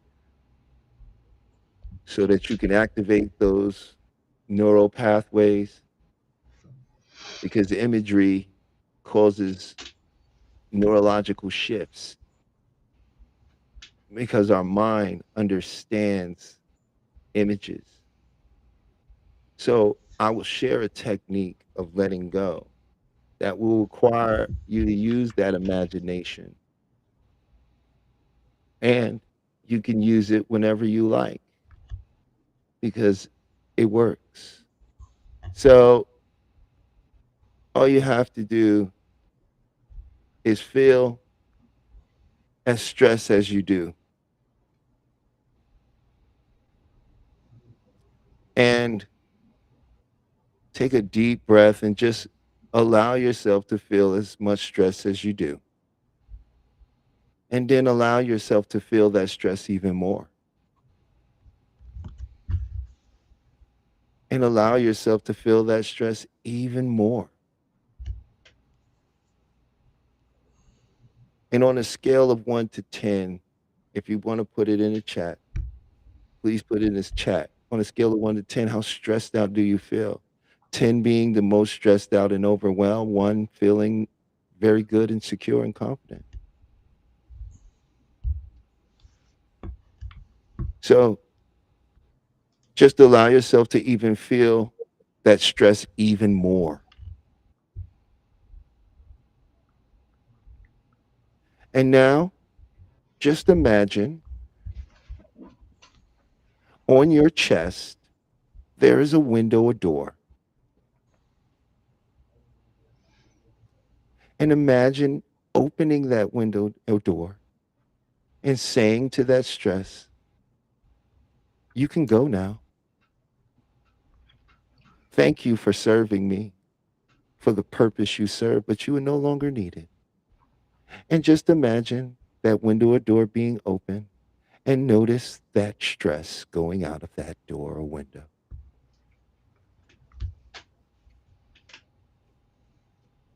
And just notice even more. And when it is gone, just go ahead and close that window or door.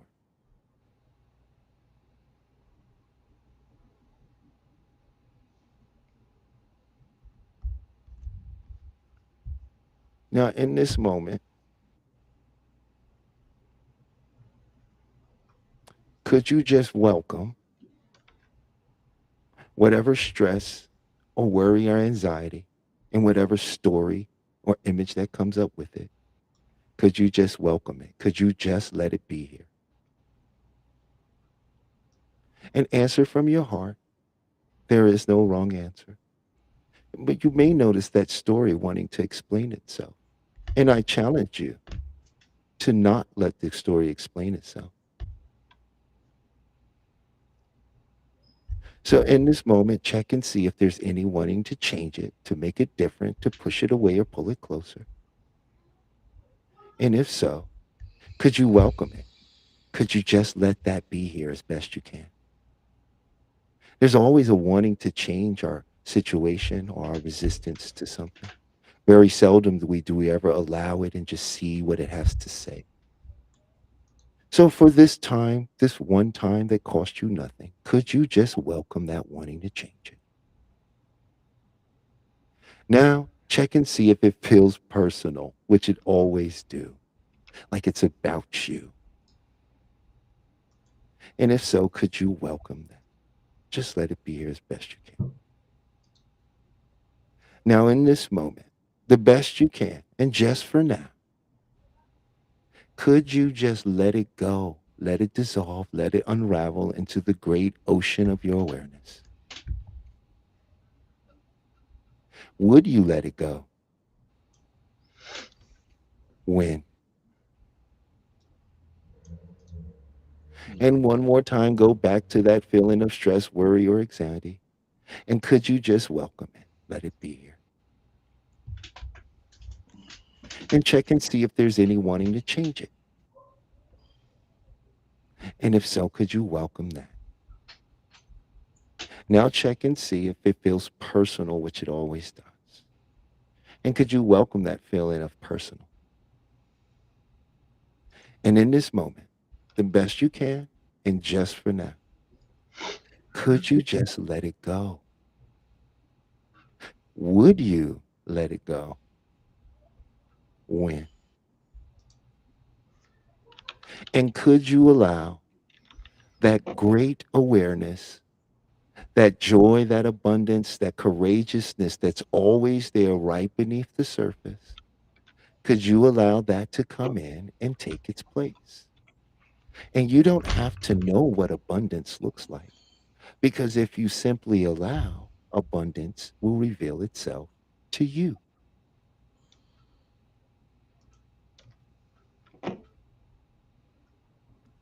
And just notice how you feel.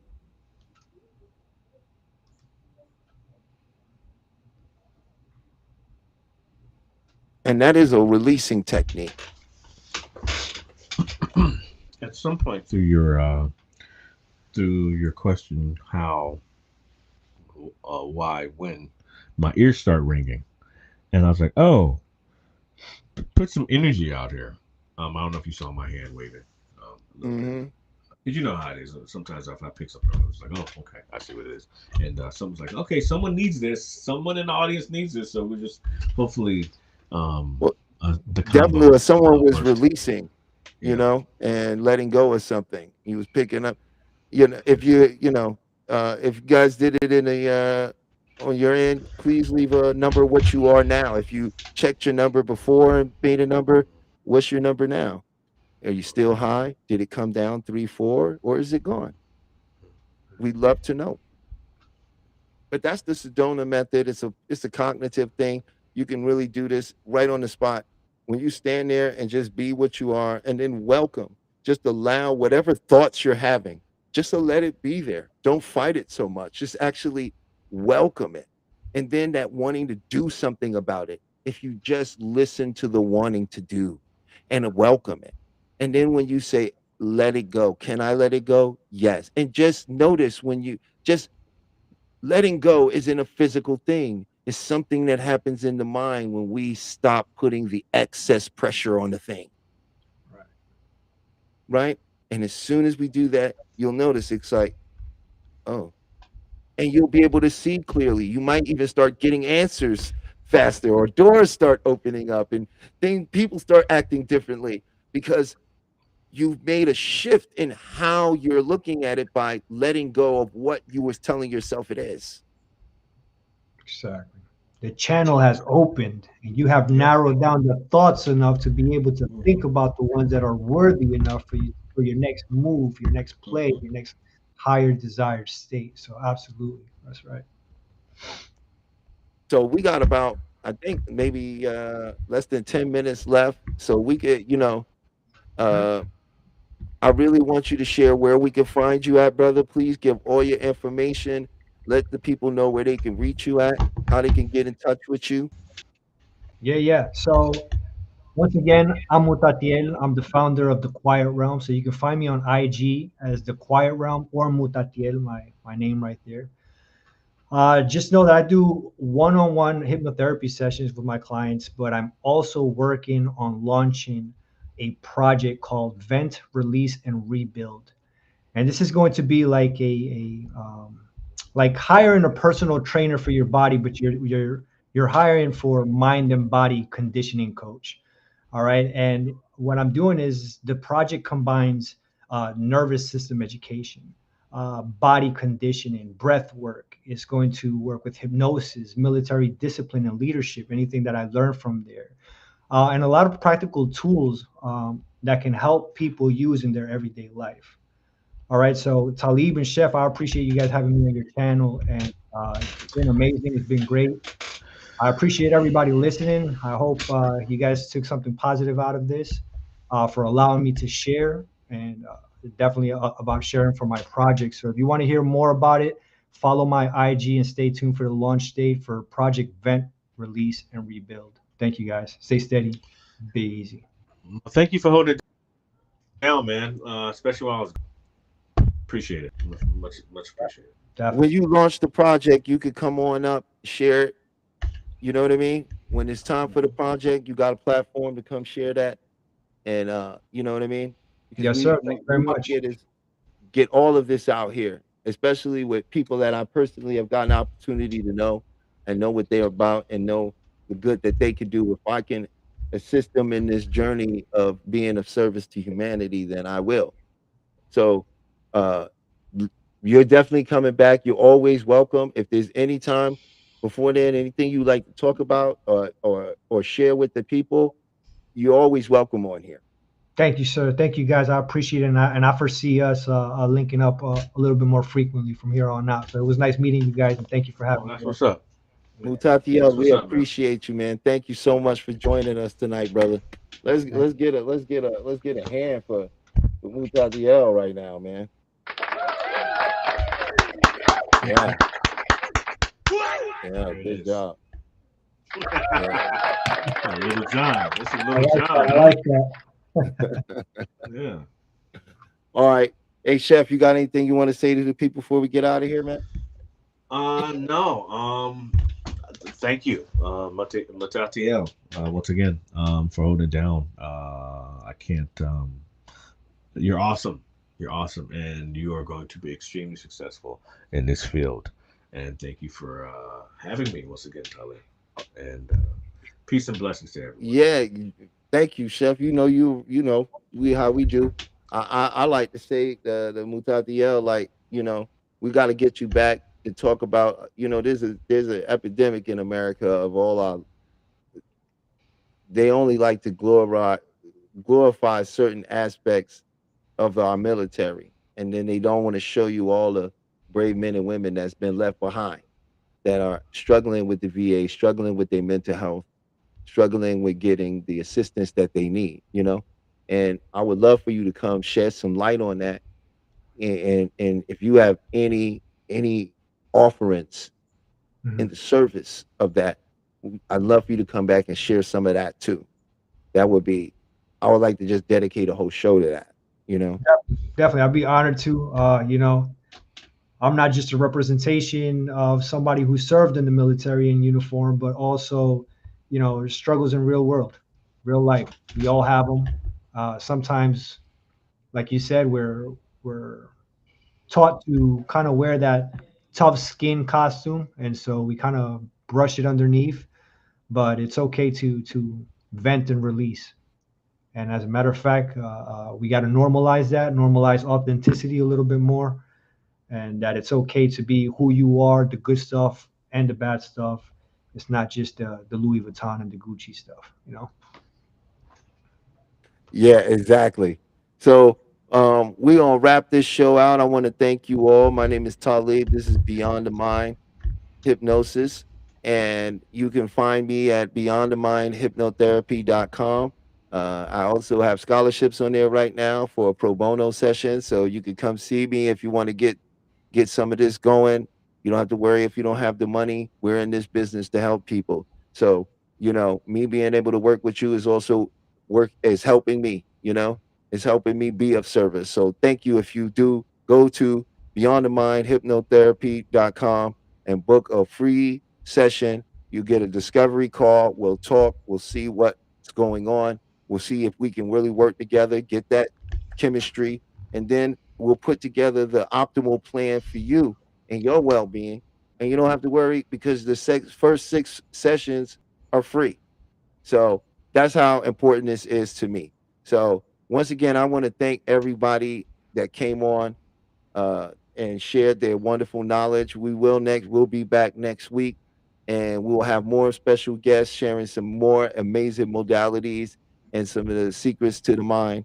And so, Pete, you could go ahead and play that outro with the rewiring. Mutatiel, I don't know if you caught the intro, but that's something that I put together and made, just trying to share it with the how it all works. So Beautiful. thank you. Thank you for joining us. Enjoy your weekend. Have a great weekend. If you're in Las Vegas with me out here, please drink plenty of water because it's cooking out there and we don't want you to cook. So thank you so much. And I'll see you guys next Friday. Welcome to Rewriting Your Reality, a video focused on hypnotic modalities to shift the belief systems that keep you captive. We will explore the journey from being subconsciously programmed to achieving quantum freedom. Get ready to dismantle everything you thought you knew about your own limitations. The mind's power is a historical fact. Franz Mesmer introduced animal magnetism in the 1700s. James Braid coined hypnotism, defining it as a focused physiological state.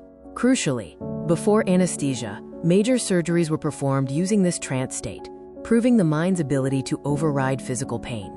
My personal journey proves the mind transcends the body. A near-death experience revealed pure awareness. After being paralyzed, I reprogrammed my body through visualization and discipline. The core truth is that identity is the prison and the key. Your mind can reshape reality itself. Unmasking the global hypnotic modality. Secret societies and governments. They understood the power of the trance state long ago and weaponized it to shape societal structures from the shadows. Corporate hypnosis. Advertising and media use sophisticated neuro-linguistic programming, NLP, to obscure reality and shift your belief systems without your consent. The ultimate goal, to control the narrative, consumption, and consciousness of the masses, turning individuals into predictable units of a manufactured paradigm. They are the masters of the hypnotic modality. The first element of global hypnotic modality is authority, manufactured to establish psychological inferiority. Uniforms, robes, and controlled environments trigger unquestioning obedience. When you look up to an authority, your critical factor is lowered, accepting suggestions as absolute truth. The uniform is the first induction. The second element is translogic, a self-contained system logical only within its own framework. This creates a closed loop of reasoning. A doctrine establishes ultimate authority, turning rules into absolute truths. The paradigm acts as a perceptual filter, making external manipulation feel like internal conviction. The third element is overload, creating an intense, rapid-fire experience that bypasses the conscious mind.